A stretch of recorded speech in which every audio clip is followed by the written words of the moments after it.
the fact that there are so many lies coming from the Republicans, it's really affecting our discourse. That is Bill Adair, the founder of the nonpartisan fact-check organization known as Politifact. On C-SPAN, Adair declared that after years of studying misleading claims and false statements by politicians in both major U.S. political parties, the pattern is clear.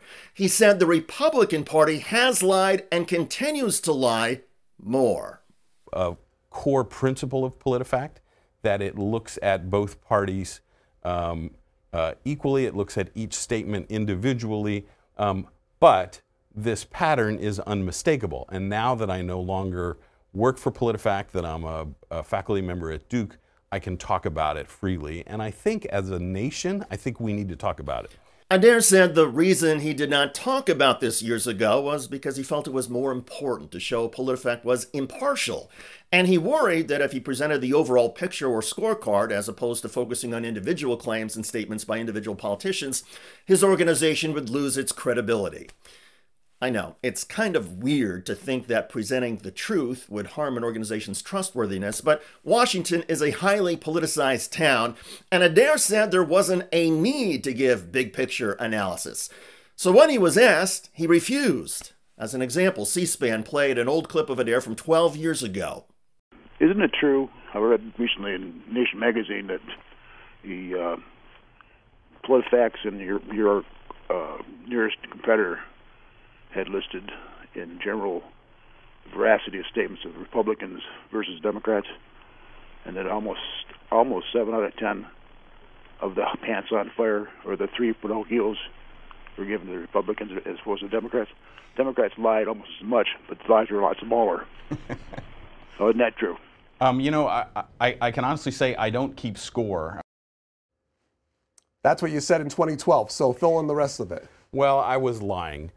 We did keep score. And we didn't keep score by party, but we kept score, and still do, Politifact does, by individual. And so you could easily look through the prominent Republicans and compare them to the prominent Democrats and see that Brian was right. Brian was the name of the C-SPAN caller who could tell by looking at the information being published by Politifact and other fact-check organizations that Republicans lied more. Democratic politicians also lied, but not as frequently or dramatically. The challenge with fact-checking is that it is kind of a rough and tumble form of journalism, and you are making calls. And that's important. That is what political fact-checking is all about.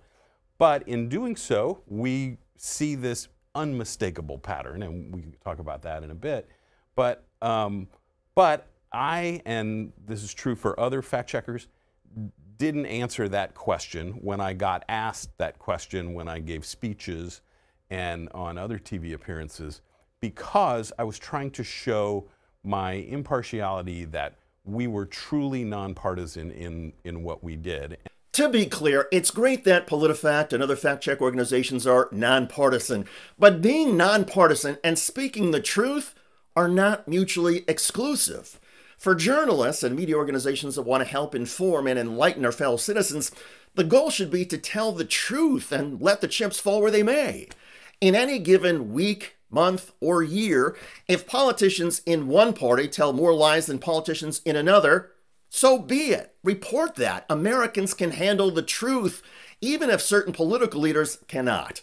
And our society will not be able to truly demand, encourage, and reward honest discourse until we recognize and accept the overarching problems.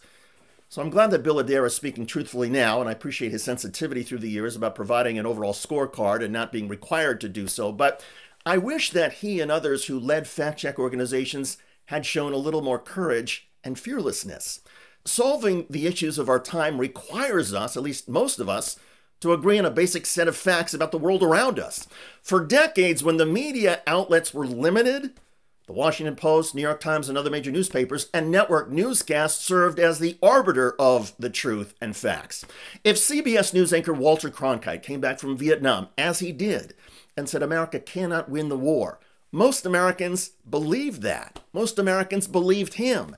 And it prompted the Nixon administration to finally accept that their approach to Vietnam was unsustainable. The reporting on the evening newscasts in major newspapers was the last word. If you saw something on a newscast or read an account in a major newspaper, our society could take it to the bank, even if the politicians had been saying things that contradicted the reporting. And having a cohesive agreement on what was happening around us enabled America to at least address our problems. Our elected leaders often didn't solve them. Even knowing certain basic facts and truths wasn't enough sometimes to get legislation passed or legislative agreement. But our society, with a common understanding of what was true and false, did a better job years ago of reaching agreement.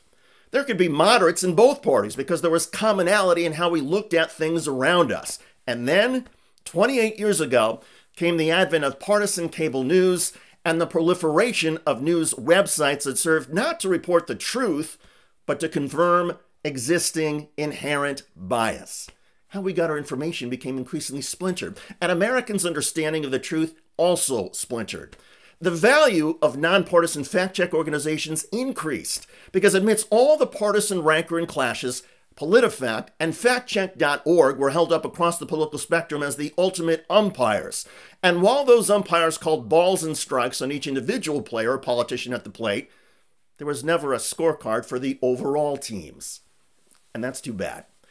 I appreciate Bill Adair coming clean now, and I do hope his declaration sparks some conversations among all of us, particularly about the future of the Republican Party. It's a party that represents the wealthiest people and corporations in our society and frequently lies on their behalf. That needs to change. Basic truths about the economy, our climate, our elections, and our history may be politically inconvenient, but now more than ever, we have to come to grips with facts and reality. And the assumption that both parties lie equally and are evenly responsible for misinformation and gridlock is one more roadblock we need to knock down. The Republican Party, says the founder of Politifact, lies more, and it's not even close. Let's start there. The future of America literally depends on embracing the truth, even when it's embarrassing or difficult for many of our fellow citizens and our political leaders. By the way, in Florida, Nazi Trump voters recently got swamped and drenched. Hail Trump!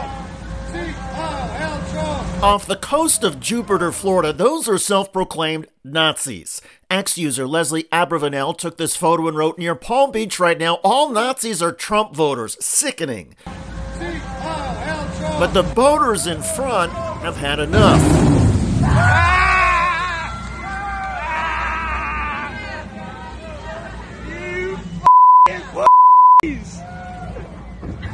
Check out that video at the link below. It generated a lot of comments on YouTube. One of the most popular is from SRB2323, who wrote, "They are so tough and confident that they cover their faces." Well said. I look forward to reading your comments about the founder of the nonpartisan Politifact coming clean and declaring that Republican politicians lie more than Democrats, and it's not close. I'm David Shuster. Thanks for joining us.